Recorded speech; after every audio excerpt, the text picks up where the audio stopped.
The testimonies featured on this channel are presented as received, reflecting the personal experience and perspectives of the individuals who have generously shared them with us. We encourage our viewers to approach these testimonies with compassion and understanding, as these are personal testimonies of people involved. We also encourage you to always refer to the Holy Bible and the teachings of Jesus Christ and His apostles for guidance. You can consider subscribing to the channel to support our ministry. Like, share, and comment with the country you are watching from. Watch to the end, because what you are about to hear will challenge your belief. My name is Zainab, and I am a Nigerian Muslim woman.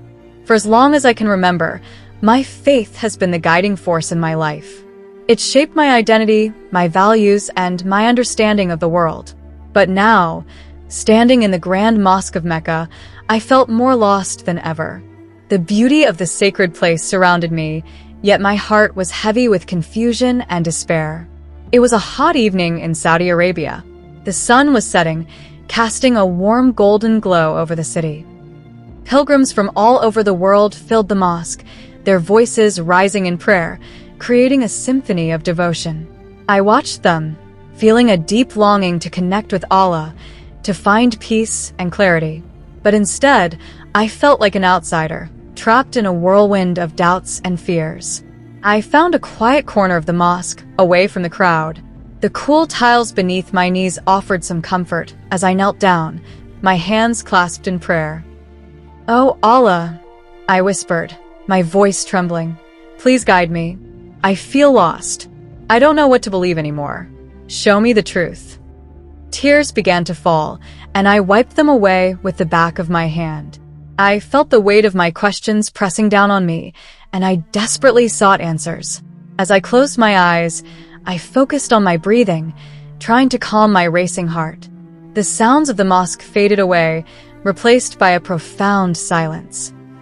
In that stillness, I felt a warmth enveloping me, as if the air itself was alive with a presence. Suddenly, I opened my eyes, and what I saw took my breath away. Before me stood a figure radiating light. It was Jesus. His face was gentle and kind, and his eyes sparkled with love and compassion. He wore a simple robe, and the light surrounding him seemed to fill the entire space. I was filled with awe and disbelief.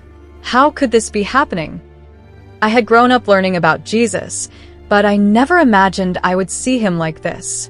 "Zainab," he said softly, his voice soothing and melodic. "I have come to show you the way." I could hardly speak. "Why are you here?" I managed to ask, my voice barely above a whisper. "I want to show you the truth," he replied. "Come with me." In an instant, I was transported from the mosque to a breathtaking landscape. I found myself in a magnificent garden, filled with vibrant flowers and lush greenery. The air was fragrant, and I could hear the gentle sound of water flowing nearby. It was a paradise beyond anything I had ever imagined. I felt a sense of peace and joy wash over me, and for a moment, all my doubts vanished. "This is Jannah," Jesus said, gesturing around us. "This is paradise, a place of eternal happiness and love." I walked through the garden, marveling at the beauty surrounding me. The colors were more vivid than anything I had ever seen, and the laughter of children echoed in the air. I felt a deep sense of belonging, as if I had finally found my home. But just as quickly as the joy came, it was replaced by a chilling darkness. The scene shifted abruptly. I found myself in a desolate place, filled with fire and smoke. The cries of anguish pierced my heart, and I felt a wave of despair wash over me. I saw souls trapped in torment, their faces twisted in pain. Among them, I recognized Sheikh Khalid, my late mentor. His eyes were filled with sorrow as he looked at me. "Zainab," he cried out, his voice echoing in the darkness. "You must warn them. You must tell them the truth." His plea struck me like a lightning bolt. I felt a deep responsibility settle upon my shoulders. How could I warn others? What truth did I have to share? I wanted to help, but I felt so small and powerless. The contrast between the beauty of paradise and the horror of hellfire was overwhelming. I was torn between two worlds, and I didn't know how to navigate this new reality. As the vision faded, I found myself back in the mosque, my heart racing and my mind reeling. I looked around, disoriented and shaken. The prayers of the faithful continued around me, but I felt like I had been pulled into another realm. The weight of what I had seen pressed heavily upon me. I had always believed in the teachings of Islam, yet this experience challenged everything I thought I knew. I left the mosque that day feeling dazed and confused. The streets of Mecca were bustling with activity, filled with pilgrims and tourists. Yet I felt utterly alone. I wandered through the crowds, my thoughts consumed by the vision. I thought about my family, my friends, and the community I belonged to. What would they say if I told them? Would they believe me? Would they accept me? Days turned into weeks, and the vision haunted me. I could not shake the feeling that I was meant to share this message. I felt a deep sense of responsibility to warn others, to help them understand the truth I had been shown. But how could I? The leaders of my community were strict, their interpretations of faith rigid. I could already hear the whispers of disbelief, the accusations of heresy that would surely follow. Yet, the memory of Sheikh Khalid's plea echoed in my heart. I had to find a way to speak out, to share the truth I had been shown. It was not just my life that hung in the balance, it was the lives of those around me. I felt a fire igniting within me, a determination to confront the leaders of my community and tell them what I had experienced. One night, as I sat alone in my room, I made a decision. I would visit the mosque again and seek out the leaders. I needed to find the courage to speak. As I approached the mosque, my heart raced. I could feel the weight of my decision pressing down on me. What if they rejected me? What if they turned me away? Inside the mosque, I saw a group of men gathered. They were discussing important matters, their voices serious. I took a deep breath and walked up to them. "Excuse me," I said, my voice shaking. "I have something important to share." They turned to look at me, their expressions curious but wary. "What is it, Zainab?" one of the leaders asked. I hesitated, my heart pounding. "I had a vision," I began, my voice barely above a whisper. "I saw Jesus. He showed me paradise and hellfire. He told me to warn others." The room fell silent. I could feel their eyes on me, judging and questioning. "You must be mistaken," one of the leaders said, his tone harsh. "Such visions are not part of our faith. You need to forget this nonsense." I felt a wave of despair wash over me, but it was real. I saw it. I pleaded, desperation creeping into my voice. "Enough." Another leader shouted, "You are bringing shame to our community. Do not speak of this again." I felt crushed. The rejection was like a physical blow. I had hoped they would listen, that they would understand. But instead, I was met with anger and disbelief. I turned to leave, tears streaming down my face. I felt alone, abandoned, and afraid. As I walked away from the mosque, I realized that I was in a dangerous situation. If I continued to speak out, I could face severe consequences. My heart ached with the weight of my decision. I was torn between my desire to share the truth and the fear of what might happen to me. Days turned into weeks, and the fear of persecution grew stronger. I heard whispers of others who had faced punishment for speaking out against the leaders. I felt trapped, unsure of what to do next. But deep down, I knew I couldn't stay silent. The vision had changed me, and I had to find a way to share it. One night, as I sat alone in my room, I made a decision. I would leave Saudi Arabia. I could not continue to live in fear, silenced by those who did not understand. I needed to return to Nigeria, to my home, where I could find a way to share my story without fear of persecution. The next morning, I packed my belongings, my heart heavy with sadness and hope. I knew the journey ahead would be difficult, but I was determined to find my voice. I was ready to face whatever challenges lay ahead. I would not let fear control me any longer. As I boarded the plane, I took one last look at Saudi Arabia, the place where my vision had changed my life. I felt a mix of emotions, fear, sadness, and a flicker of hope. I was leaving behind a part of myself, but I was also stepping into a new chapter. I was Zainab, a woman on a mission to find the truth and share it with the world. Returning to Nigeria felt like stepping into a whirlwind of emotions. The plane touched down in Kano, and as I exited the airport, the familiar sights and sounds flooded my senses. The bustling market stalls, the vibrant colors of traditional clothing, and the aroma of spicy street food brought back memories of my childhood. Yet, beneath the surface of this warm welcome lay a deep sense of anxiety.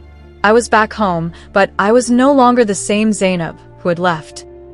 The vision of Jesus lingered in my mind, a constant reminder of the truth I felt compelled to share.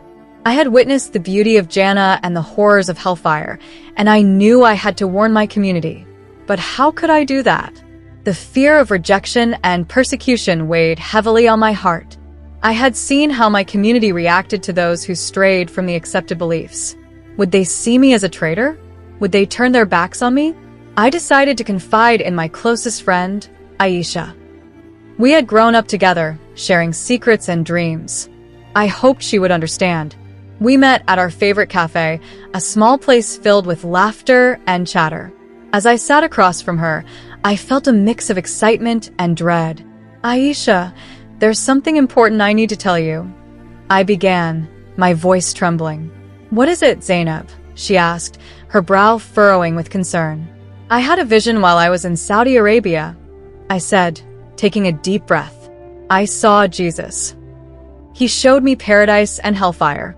He told me to warn others about the truth. Aisha's eyes widened in shock. What do you mean you saw Jesus? That's not possible. You must be mistaken. No, I'm not, I insisted, feeling desperation creeping into my voice. It was real. I felt his presence, and I know what I saw. I have to tell people. I have to warn them. Aisha shook her head, her expression a mix of disbelief and concern. Zainab, you know how people will react. They won't accept this. They will think you are mad or trying to cause trouble. I can't just ignore it, I exclaimed, my voice rising. People need to know the truth. I feel it in my heart. It's my duty. Aisha looked down, her hands clasped tightly on the table. I understand that you feel strongly about this, but you have to think about the consequences. What if they turn against you? Her words struck me hard. I knew she was right. The leaders of our community were strict, and any deviation from their teachings was met with hostility. I had seen it happen to others, but the memory of Sheikh Khalid's plea echoed in my mind. I couldn't ignore it. I had to find the courage to speak out. Over the next few days, I wrestled with my thoughts. I spent hours praying, seeking guidance from Allah. I felt a deep yearning to share my vision, yet fear held me back. I knew I had to approach the leaders of my mosque, but the thought of facing them filled me with dread. Finally, I decided to take the plunge. I would attend the next community meeting at the mosque and present my experience. I needed to find a way to express my truth without being dismissed or ridiculed. As the day approached, my heart raced with anxiety. On the evening of the meeting, I arrived at the mosque early, hoping to gather my thoughts before facing the crowd. The large hall was filled with men and women, their faces serious, as they discussed community matters. I sat quietly in the back, watching and listening, my heart pounding in my chest. As the meeting progressed, I felt a growing sense of unease. The leaders spoke with authority, their words echoing through the hall. They discussed issues of faith, tradition, and the importance of adhering to our beliefs. I listened intently, feeling the weight of their expectations pressing down on me. When the time came for open discussion, I took a deep breath and stood up.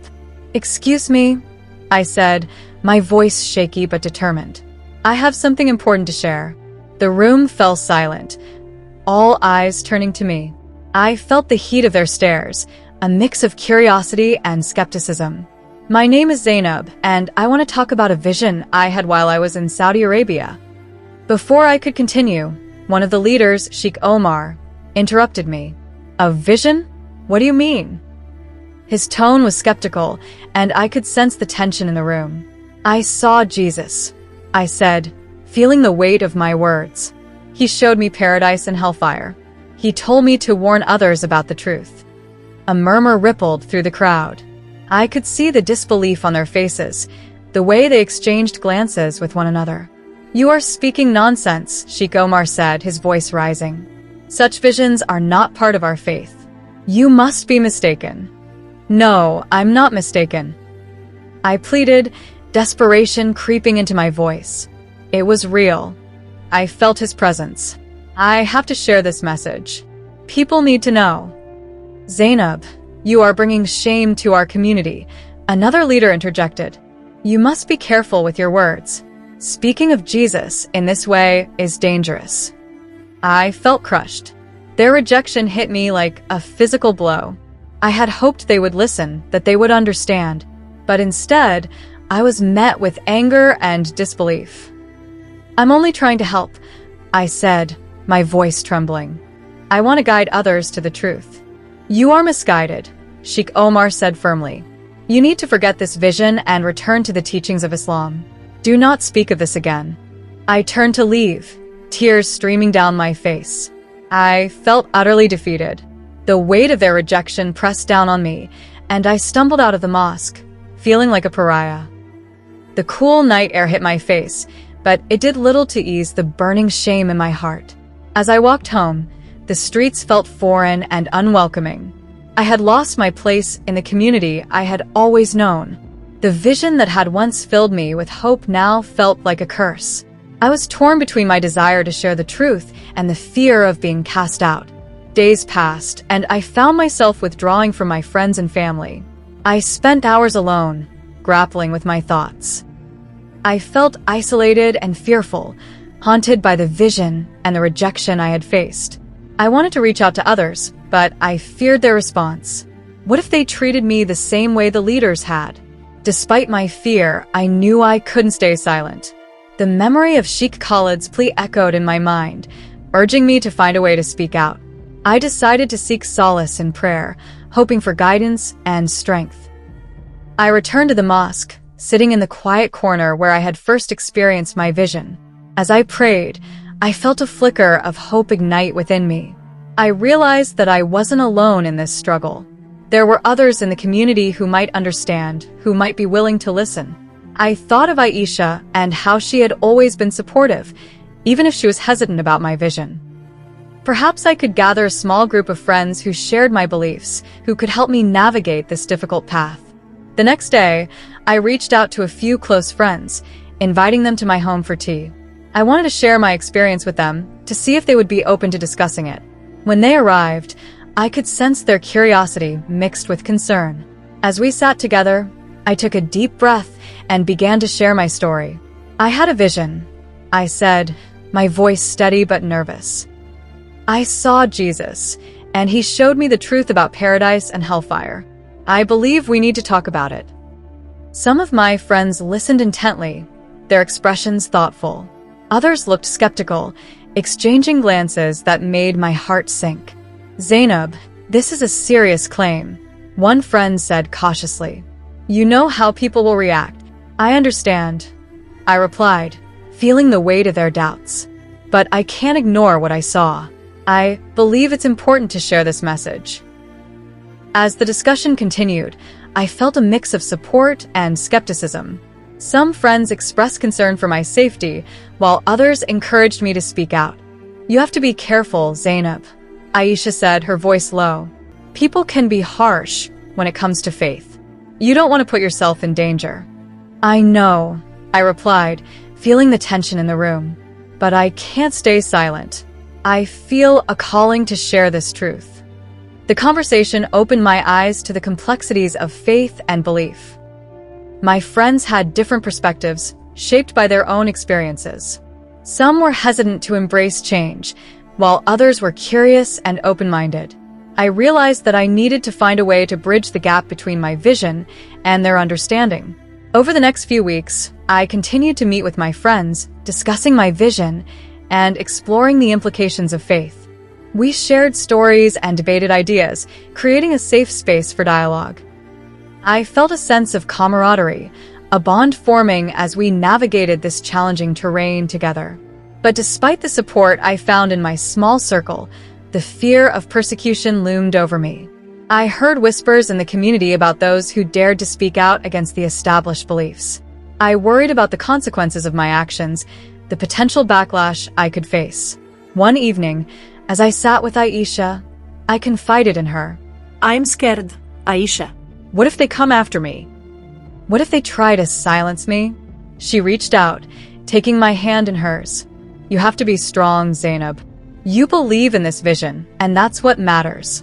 But you also have to be careful. We can't change the world overnight. Her words resonated with me. I knew I had to find a balance between speaking out and protecting myself. I began to think about how I could share my message in a way that would resonate with others, without putting myself in harm's way. I decided to write down my experiences, documenting my vision and the emotions it had stirred within me. I poured my heart onto the pages, hoping that by sharing my story in written form, I could reach those who might be open to understanding. I wanted to create a pamphlet, something that could be distributed quietly, allowing others to read my words without fear of confrontation. As I worked on my writing, I felt a sense of purpose returning. I was no longer just a passive observer. I was an active participant in my journey of faith. I wanted to inspire others to seek the truth, to question their beliefs, and to explore the depths of their spirituality. But as I prepared to share my pamphlet, I couldn't shake the feeling of dread. What if the leaders found out? What if my words were met with anger and hostility? I knew that the risks were high, but the desire to share my truth burned brightly within me. Finally, after weeks of writing and editing, I completed my pamphlet. I titled it A Vision of Truth, A Journey Beyond Belief. It contained my story, my experiences, and my reflections on faith and spirituality. I felt a mix of excitement and fear as I held the printed pages in my hands. This was my voice, my truth, and I was ready to share it.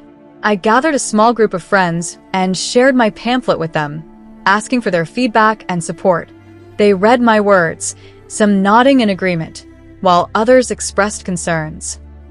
This is powerful, Zainab, Aisha said, her eyes shining with admiration. But you have to be careful. We can't let anyone know about this. I understand, I replied, feeling the weight of her words. But I can't keep this to myself. I have to share it with others who might need to hear it.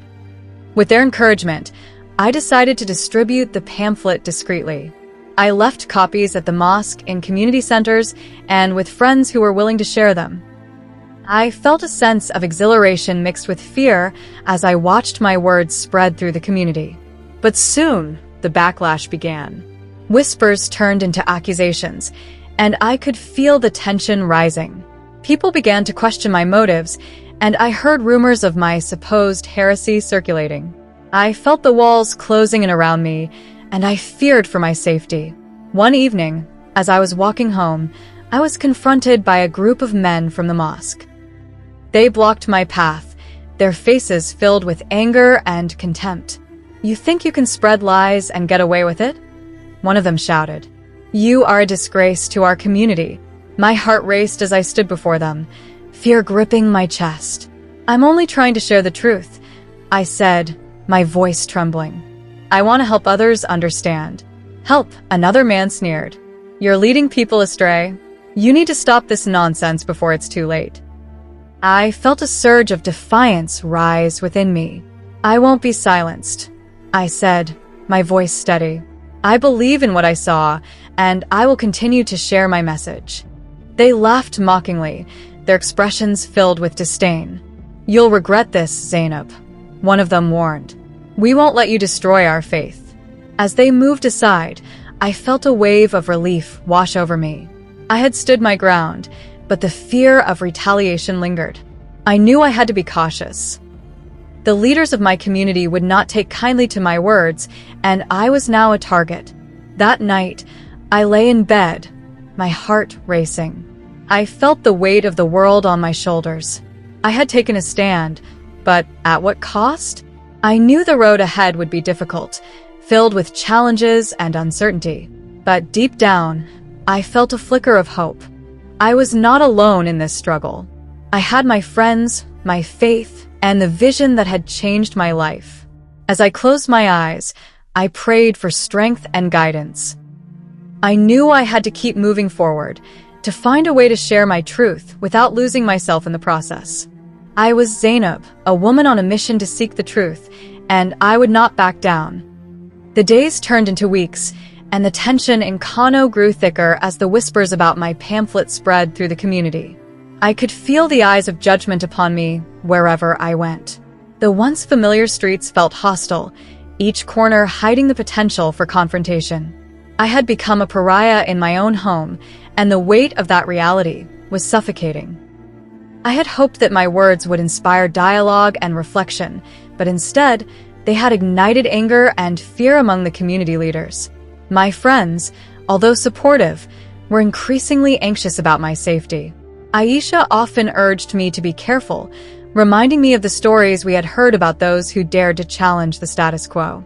"Zainab, please, you have to think about your safety," she would say, her eyes filled with concern. "They won't hesitate to silence you." Despite her warnings, I felt a burning desire to continue speaking out. I believed in the truth I had seen, and I couldn't let fear dictate my actions. But as I walked through the market or visited the mosque, I could sense the tension in the air. People whispered behind my back, their eyes filled with suspicion. I was an outsider in a place that had once felt like home. One afternoon, as I was leaving the local market, I noticed a group of men gathered near the entrance. Their faces were grim, and I felt a chill run down my spine. I quickened my pace, hoping to slip past unnoticed. But as I walked by, one of them stepped forward, blocking my path. It was Sheikh Ibrahim, a powerful and influential figure in our community. "Zainab," he said, his voice low and menacing. "We need to talk." I felt my heart race as I faced him. "What is it?" I asked, trying to keep my voice steady. "You think you can spread your lies and get away with it?" He demanded, his eyes narrowing. "You are causing division among us. You need to stop this nonsense before it escalates." "I'm not lying," I replied, my voice trembling. "I'm sharing a truth that was revealed to me. People need to know." He stepped closer, his presence intimidating. "You are a disgrace to our faith. If you do not stop this, there will be consequences." I felt a wave of fear wash over me, but I stood my ground. I won't be silenced. I believe in what I saw, and I will continue to share my message. He sneered, his expression cold. "You think you're brave, but you are foolish. We will not allow you to lead our people astray." With that, he turned and walked away, leaving me shaken. I knew I had crossed a line, and the threat in his words hung heavily in the air. The realization that I was in danger settled in my gut like a stone. I had hoped for understanding, but instead, I had awakened a beast that would stop at nothing to protect its territory. That night, I lay in bed, tossing and turning as fear consumed me. I could no longer ignore the signs. I had to take my safety seriously. The leaders were not just angry. They were willing to go to great lengths to silence me. I thought of Sheikh Khalid's plea, urging me to warn others. But how could I do that if I was no longer safe?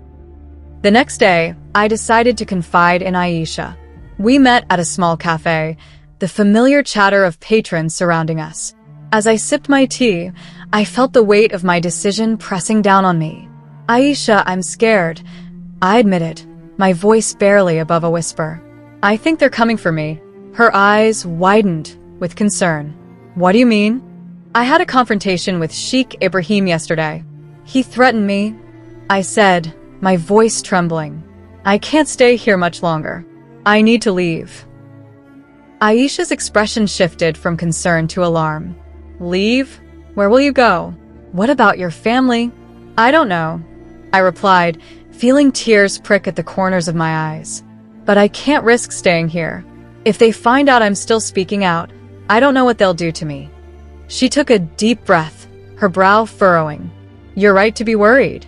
But running away won't solve everything. You need to think this through. I've thought about it, I insisted. I can't ignore the danger I'm in. I have to protect myself. Over the next few days, I began to make plans for my escape. I reached out to a distant relative who lived in Abuja, hoping to find refuge there. I knew it would be a long journey, and the thought of leaving everything behind filled me with sadness. But I had no choice. My safety had to come first. As I prepared to leave, I felt a mix of emotions: fear, sadness, and a flicker of hope. I packed a small bag with essentials, including my pamphlets, knowing that my message needed to survive, even if I could not share it in person. I also took a few cherished items: a necklace my mother had given me, a small Quran, and a journal filled with my thoughts and prayers. On the day of my departure, I felt a knot in my stomach. I said goodbye to my home, the streets I had walked for years, and the memories that lingered in every corner.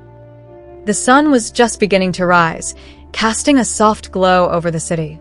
I took a deep breath, steeling myself for the journey ahead. As I made my way to the bus station, I couldn't shake the feeling that I was being watched. I glanced over my shoulder, but the streets were quiet, the early morning stillness wrapping around me like a shroud. I arrived at the station, my heart racing as I purchased a ticket to Abuja. The bus was nearly empty, and I took a seat by the window, watching the world outside blur as we pulled away. The journey was long and exhausting. As we traveled through the countryside, I tried to distract myself with thoughts of what awaited me in Abuja. I hoped to find refuge, a place where I could regroup and plan my next steps. But the fear of being caught lingered in the back of my mind. What if the leaders had sent someone to follow me? What if they discovered my plans? As the bus rolled on, I felt a wave of exhaustion wash over me. I closed my eyes, trying to rest, but sleep eluded me.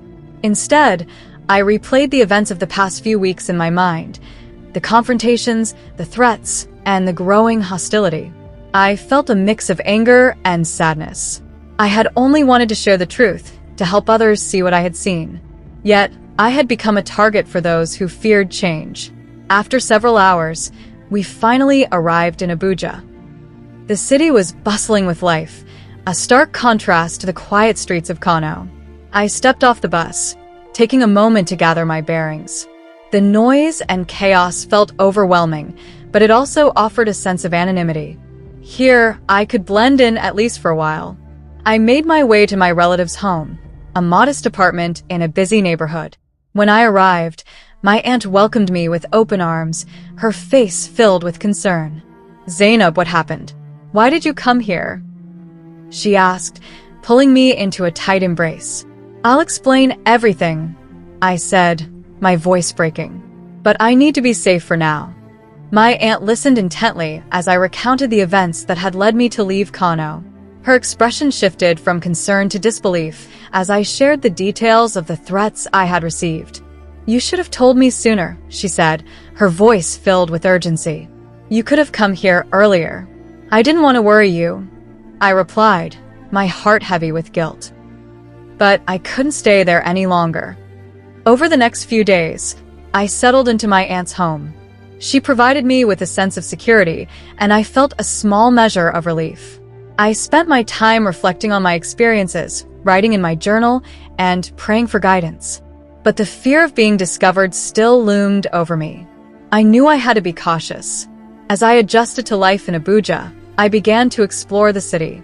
The vibrant markets, bustling streets, and diverse communities fascinated me. I met new people, some of whom were curious about my story. I shared my vision with a few trusted friends, finding support in unexpected places. They encouraged me to continue speaking out, reminding me that my voice mattered. But the fear of retaliation never fully left me. I kept a low profile, avoiding large gatherings and staying away from places where I might attract attention. I was acutely aware of the risks involved in sharing my truth, but I felt a growing sense of purpose. I had to find a way to continue my mission, to spread the message I had been given. One evening, as I sat in my aunt's living room, I received a message from Aisha. "Zainab, I'm worried about you," it read. "People are still talking about you in Kano. They're angry, and I fear for your safety." My heart sank as I read her words. I had hoped that by leaving, I would escape the turmoil, but it seemed that my past was still haunting me. I replied quickly, assuring her that I was safe for the moment, but I couldn't shake the feeling of dread that settled in my chest. Days turned into weeks, and the tension continued to build. I learned that the leaders in Kano had intensified their efforts to silence me. Rumors spread about my supposed heresy, and I could feel the weight of their anger even from afar. I knew that if I wanted to continue my mission, I would have to be more strategic. I decided to reach out to a local Christian community in Abuja. I had heard about their openness to dialogue and their commitment to interfaith discussions.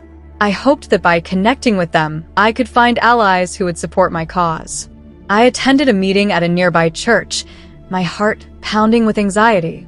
As I entered the church, I was greeted by warm smiles and friendly faces. The atmosphere was welcoming, and I felt a sense of relief wash over me. I introduced myself and shared my story, explaining my vision and the persecution I had faced. The members listened attentively, their expressions filled with empathy. "We're glad you're here, Zainab," one woman said, her voice gentle. "You're not alone in this. We believe in the power of truth and love, and we want to support you." Their words filled me with hope. I felt a sense of belonging that I hadn't experienced in a long time. Together, we discussed ways to share my message while ensuring my safety. They suggested organizing small gatherings where I could speak to those who were open to hearing my story. It was a way to spread the truth without drawing attention from those who might wish to silence me. As I began to connect with the Christian community, I felt a shift within myself. I realized that my journey was not just about sharing my vision, it was also about building bridges between different faiths. I had always been taught that our beliefs divided us, but now I saw the potential for unity and understanding. But just as I began to feel a sense of hope, the threats escalated. One evening, as I returned home from a meeting, I noticed a group of men loitering near my aunt's apartment. My heart raced as I recognized some of them from Kano. They were looking for me, and I felt a wave of panic wash over me. I rushed inside, locking the door behind me. My aunt was cooking in the kitchen, and I could hear her humming softly. I didn't want to alarm her, but I knew I had to act quickly. I decided to contact the local authorities, hoping they could provide protection. As I dialed the number, my hands shook with fear. "Hello, I need help," I said, my voice trembling. "I'm being threatened because of my beliefs. I'm in danger." The officer on the line listened patiently, taking down my information. "We'll send someone to check on you," he assured me. "Stay inside and lock your doors." I hung up, feeling a mix of relief and anxiety. I knew that the authorities could only do so much, and I couldn't rely solely on them for protection. The reality of my situation weighed heavily on me. I was a target, and I had to find a way to escape this cycle of fear. That night, I lay in bed, unable to sleep. I felt trapped in a nightmare, and I knew I had to make a decision. I couldn't stay in Abuja forever, and I couldn't return to Kano. I needed to find a way to escape, to start anew somewhere far from the shadows of my past. In the early hours of the morning, I made a plan. I would leave Abuja and seek refuge in a neighboring country where I could find safety and freedom to share my message. I had heard of a Christian community in Ghana that welcomed refugees and offered support to those in need. It was a long journey, but it was my only option. As dawn broke, I packed my belongings once more, my heart heavy with the weight of leaving behind my aunt and the connections I had begun to form. I wrote her a note, explaining my decision and expressing my love and gratitude. I hoped she would understand, even if it broke her heart. With a small bag slung over my shoulder, I stepped out into the cool morning air. The streets were quiet, the city still waking up. I felt a mix of fear and determination as I made my way to the bus station. Each step felt like a step toward freedom, but the uncertainty of what lay ahead loomed over me. When I arrived at the station, I purchased a ticket to the border. The bus was nearly empty, and I took a seat by the window, watching the landscape change as we traveled. I felt a sense of urgency, knowing that I had to reach safety before it was too late. As the bus rolled on, I reflected on my journey thus far. I had faced persecution, rejection, and fear, but I had also found strength and resilience within myself. I was determined to continue my mission, to share my vision and the truth I had been given. No matter the obstacles, I would not be silenced. After several hours, we reached the border.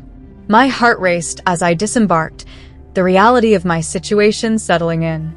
I was about to cross into a new country, leaving behind everything I had ever known. I took a deep breath, steeling myself for what lay ahead. As I approached the border crossing, I felt a mix of anxiety and hope. The guards were stern, their expressions unreadable. I knew I had to be cautious, to present myself as a traveler seeking refuge. I approached the desk, my heart pounding in my chest. "Purpose of your visit?" one of the guards asked, his tone serious.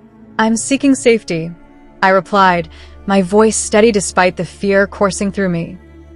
"I've faced persecution in my home country because of my beliefs." He studied me for a moment, his gaze piercing. "Do you have any documentation?" I handed over my identification, praying that it would be enough.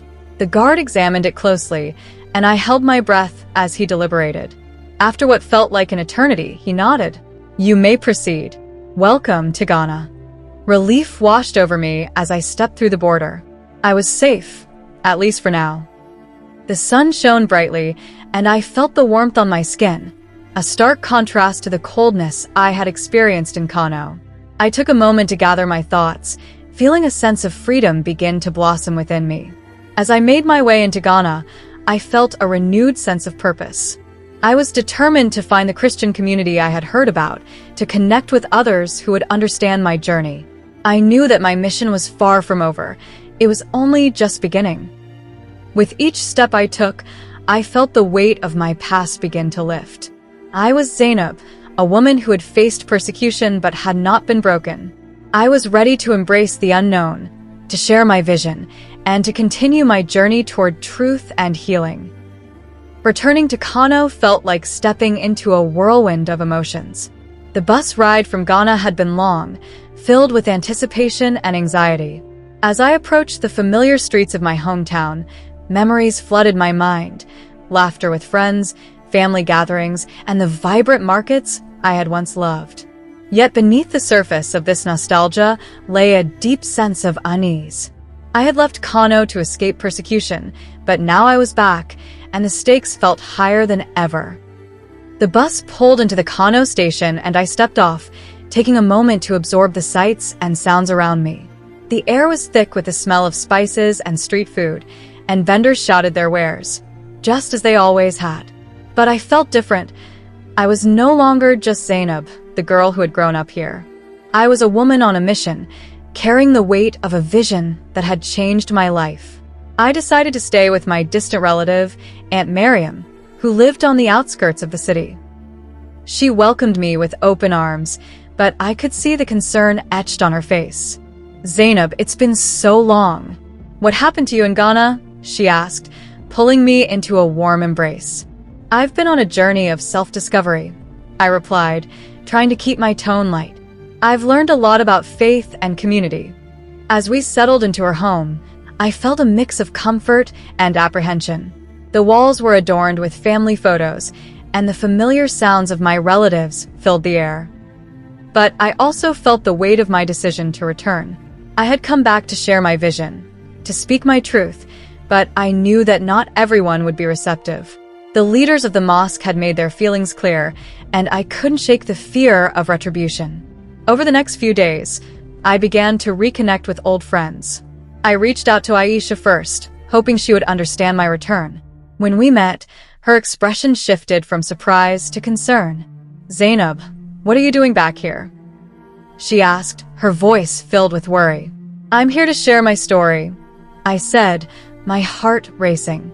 "I believe there are people who need to hear the truth." "But you don't understand the risks," she replied, her eyes wide with fear. "People are still angry about what you wrote. They won't accept you back easily." "I know," I replied, feeling the weight of her words. "But I can't ignore what I've experienced. I believe that my vision can help others find their way. Aisha sighed, her expression softening. I want to support you, but you have to be careful. You're walking a fine line. Despite her concerns, I felt a surge of determination. I had to share my vision, and I couldn't let fear hold me back. The memory of Sheikh Khalid's plea echoed in my mind, urging me to warn others. As the days turned into weeks, I began to host small gatherings at Aunt Miriam's home, inviting friends and acquaintances who were open to dialogue. I wanted to share my experiences and the message I had brought back with me. The atmosphere was filled with laughter and chatter, but I could sense an underlying tension. Some were eager to hear my story, while others were skeptical, unsure of what to believe. One evening, as I prepared for a gathering, I felt a mix of excitement and anxiety. Would they be receptive? Would they understand the depth of my experiences?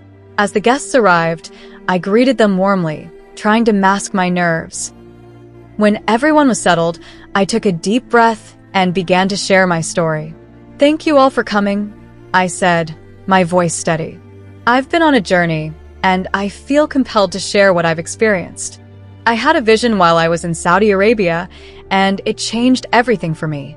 As I recounted the details of my vision, I watched their reactions closely. Some listened intently, their expressions thoughtful, while others looked skeptical. I spoke about the beauty of paradise and the horrors of hellfire, emphasizing the importance of seeking truth and understanding. When I finished, a silence enveloped the room. I could see the wheels turning in their minds, and I felt a surge of hope. I believe that we can find common ground, that we can learn from each other's experiences. I continued. I want to encourage open dialogue and understanding, regardless of our beliefs. One of my friends, Fatima, spoke up. "Zainab, I appreciate your courage in sharing this. But how can we trust what you've seen? It's difficult for many of us to accept such a radical idea." "I understand your skepticism," I replied, my heart racing. "But I'm not asking you to accept everything blindly. I'm asking you to consider the possibility that there is more to our faith than we've been taught." The conversation continued, with some expressing doubts while others began to open up. I felt a sense of camaraderie forming, a willingness to engage in meaningful dialogue. It was a small victory, but it fueled my determination.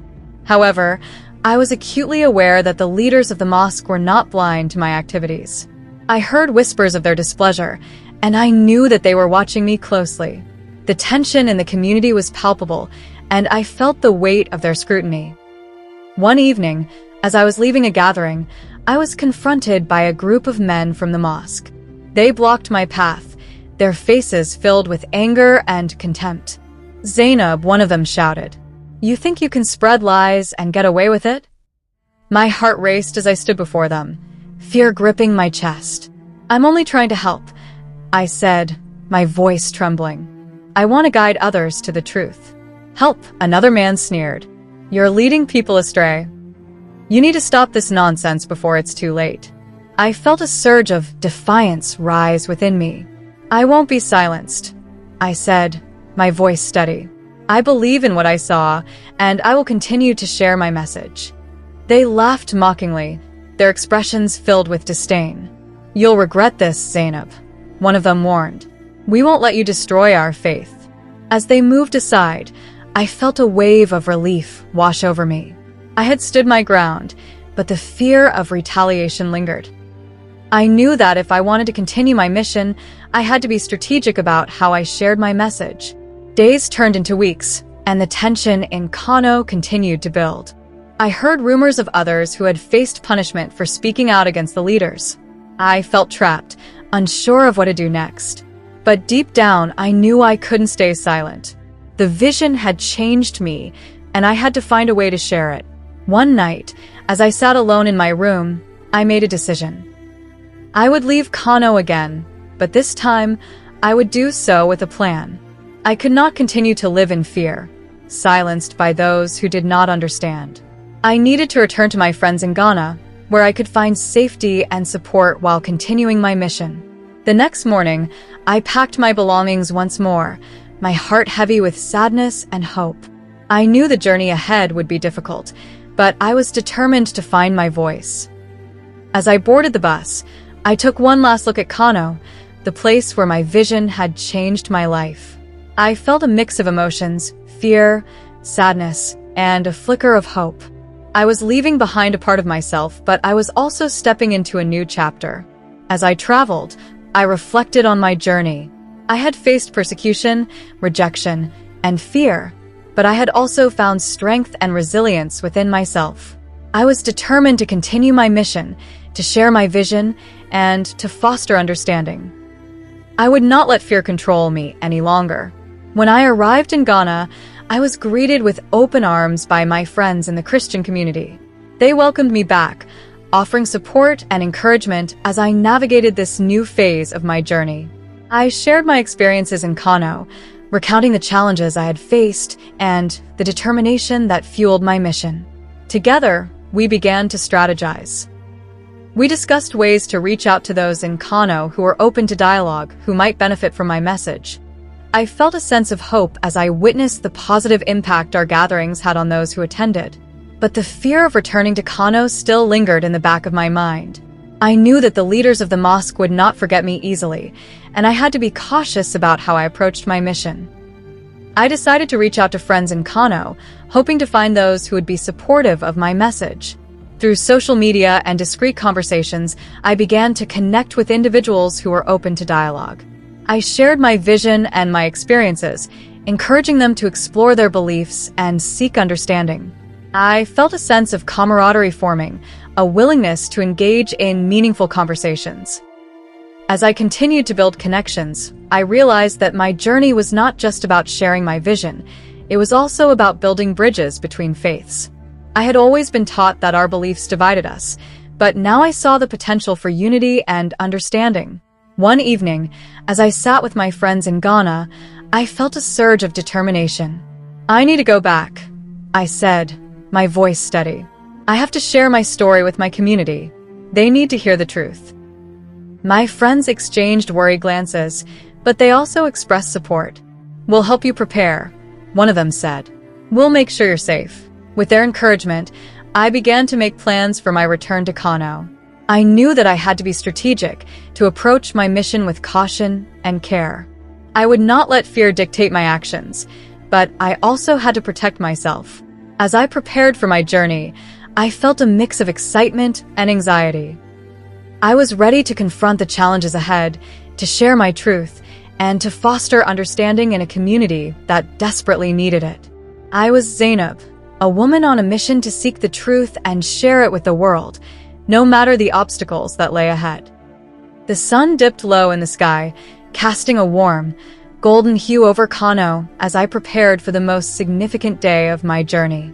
I had spent weeks planning this gathering, carefully selecting a venue that would allow for open dialogue and understanding. The community center was a neutral space, away from the watchful eyes of the mosque leaders who had threatened me. I felt a mix of excitement and anxiety as I prepared to share my story. The day before the event, I had sent out invitations to friends, acquaintances, and anyone I thought might be open to hearing my message. I wanted to create a safe space for dialogue, where people could come together to discuss faith and spirituality without fear of judgment. I hoped that my experiences would resonate with others, prompting them to explore their beliefs and seek the truth. As I stood in front of the mirror, adjusting my scarf, I took a deep breath.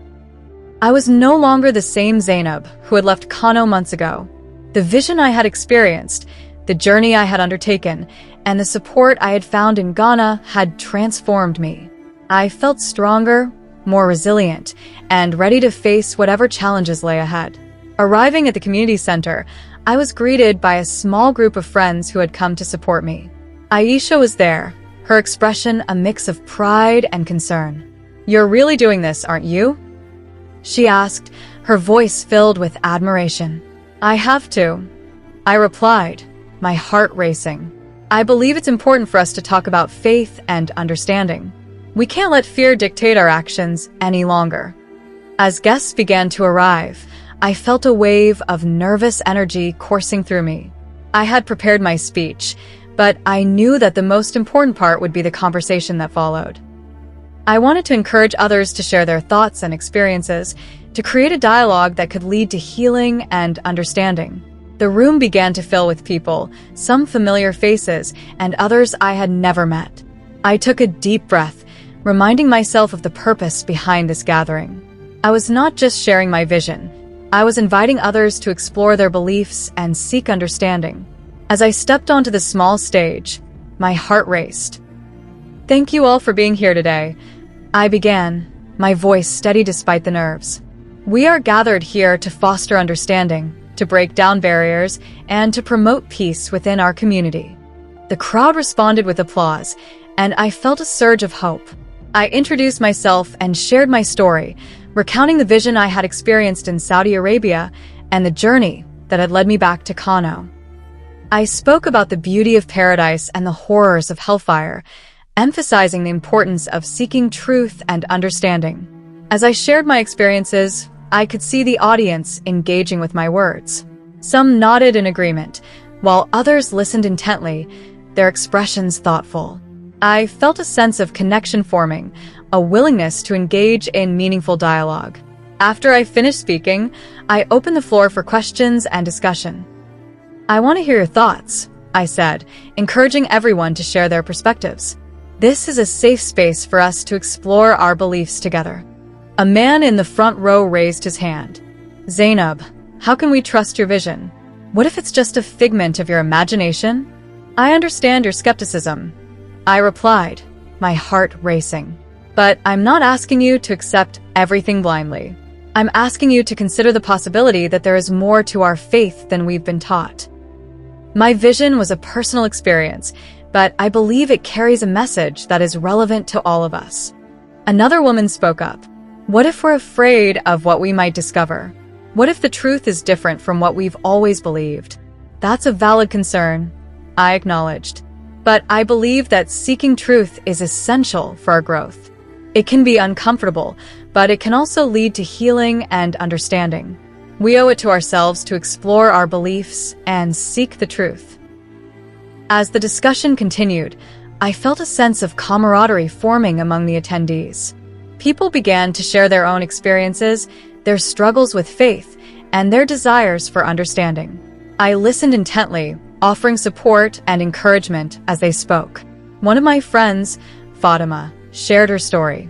I've always felt pressure to conform to the beliefs of our community, but I've struggled with doubts, she admitted. Hearing your story gives me hope that it's okay to question and seek my own truth. That's exactly what this gathering is about, I replied, feeling a surge of pride. We're here to support each other and explore our beliefs together. It's okay to have doubts. It's part of our journey. As the evening wore on, I could see the audience beginning to engage more openly. The atmosphere shifted from one of skepticism to one of curiosity and acceptance. It was a beautiful sight, and I felt a deep sense of fulfillment knowing that I was helping to create a space for dialogue and understanding. But just as I began to feel a sense of hope, I noticed a group of men at the back of the room, their expressions dark and hostile. I recognized them as members of the mosque, and my heart raced with anxiety. Were they here to intimidate me? To silence my message? As the gathering concluded, I felt a hand grip my arm. I turned to find Sheikh Ibrahim standing before me, his face twisted in anger. You think you can come back here and spread your lies? He spat, his voice low and threatening. I'm not spreading lies, I replied, my voice steady despite the fear coursing through me. I'm sharing my truth and encouraging others to seek understanding. You are a disgrace to our community, he hissed. You've betrayed your faith, and we will not tolerate this. I felt a surge of defiance rise within me. I'm not a disgrace. I'm seeking the truth, and I believe in the power of dialogue. He leaned in closer, his voice a menacing whisper. You need to watch your back, Zainab. We will not allow you to destroy what we've built. With that, he turned and walked away, leaving me shaken. I knew that the threats were real, and the danger I faced was escalating. I had to make a choice: continue my mission and risk everything, or retreat once again. As I returned home that night, I felt the weight of the world on my shoulders. I had fought so hard to share my truth, but now it felt like I was being pushed into a corner again. I knew I had to find a way to protect myself while continuing to advocate for understanding. The next day, I met with Aisha and my friends to discuss the situation. "I'm scared," I admitted, my voice trembling. "They're serious about silencing me." "We need to come up with a plan," Aisha said, her expression determined. "We can't let them intimidate you." We brainstormed ideas, discussing potential ways to ensure my safety while continuing to spread my message. It was clear that I needed to be more cautious, to take steps to protect myself. We decided to create a network of supporters who could help keep me safe and informed about any potential threats. As the days passed, I felt a growing sense of unease.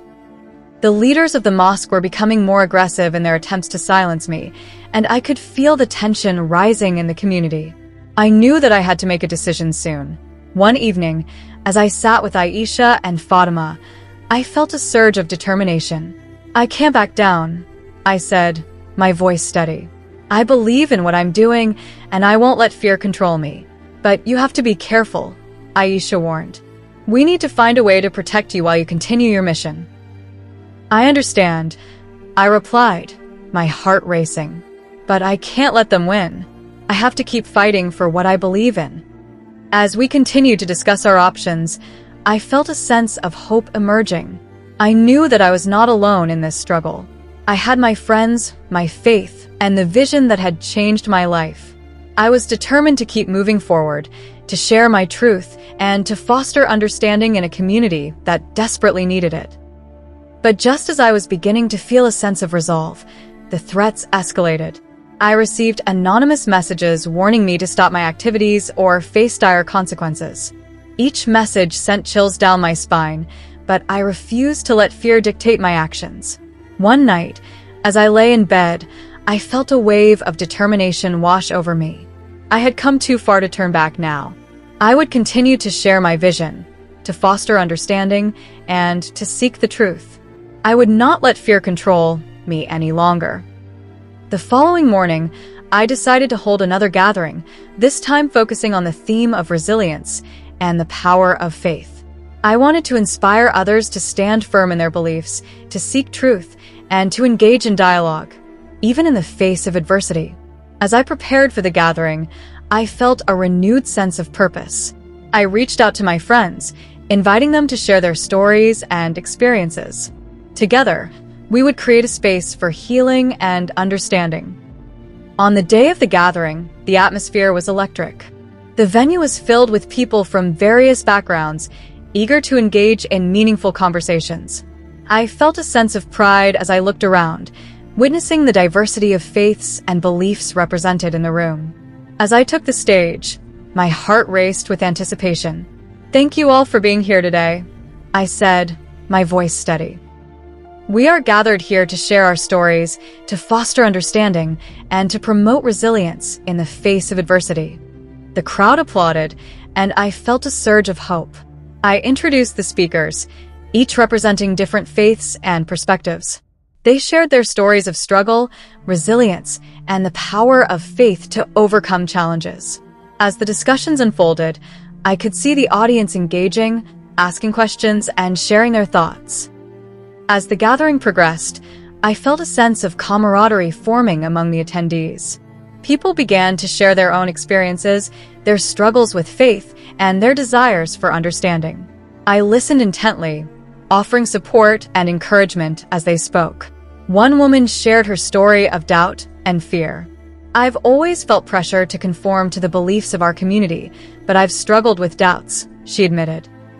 "Hearing your story gives me hope that it's okay to question and seek my own truth."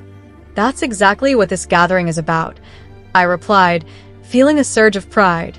"We're here to support each other and explore our beliefs together. It's okay to have doubts. It's part of our journey." As the evening drew to a close, I felt a sense of fulfillment wash over me. We had created a space for dialogue, understanding, and healing. The attendees left with a sense of hope, and I felt a renewed sense of purpose. But just as I began to feel a sense of accomplishment, I noticed a group of men lingering at the back of the room, their expressions dark and hostile. I recognized them as members of the mosque, and my heart raced with anxiety. Were they here to intimidate me? To silence my message? As the gathering concluded, I felt a hand grip my arm. I turned to find Sheikh Ibrahim standing before me, his face twisted in anger. "You think you can come back here and spread your lies?" He spat, his voice low and threatening. "I'm not spreading lies," I replied, my voice steady despite the fear coursing through me. "I'm sharing my truth and encouraging others to seek understanding." "You are a disgrace to our community," he hissed. "You've betrayed your faith, and we will not tolerate this." I felt a surge of defiance rise within me. "I'm not a disgrace. I'm seeking the truth, and I believe in the power of dialogue." He leaned in closer, his voice a menacing whisper. "You need to watch your back, Zainab. We will not allow you to destroy what we've built." With that, he turned and walked away, leaving me shaken. I knew that the threats were real, and the danger I faced was escalating. I had to make a choice: continue my mission and risk everything, or retreat once again. As I left the community center that evening, I felt the weight of the world on my shoulders. I had fought so hard to share my truth, but now it felt like I was being pushed into a corner again. I knew I had to find a way to protect myself, while continuing to advocate for understanding. The next day, I met with Aisha and my friends to discuss the situation. "I'm scared," I admitted, my voice trembling. "They're serious about silencing me." "We need to come up with a plan," Aisha said, her expression determined. "We can't let them intimidate you." We brainstormed ideas, discussing potential ways to ensure my safety while continuing to spread my message. It was clear that I needed to be more cautious, to take steps to protect myself. We decided to create a network of supporters who could help keep me safe and informed about any potential threats. As the days passed, I felt a growing sense of unease. The leaders of the mosque were becoming more aggressive in their attempts to silence me, and I could feel the tension rising in the community. I knew that I had to make a decision soon. One evening, as I sat with Aisha and Fatima, I felt a surge of determination. "I can't back down," I said, my voice steady. "I believe in what I'm doing, and I won't let fear control me. But you have to be careful," Aisha warned. "We need to find a way to protect you while you continue your mission." "I understand," I replied, my heart racing. "But I can't let them win. I have to keep fighting for what I believe in." As we continued to discuss our options, I felt a sense of hope emerging. I knew that I was not alone in this struggle. I had my friends, my faith, and the vision that had changed my life. I was determined to keep moving forward, to share my truth, and to foster understanding in a community that desperately needed it.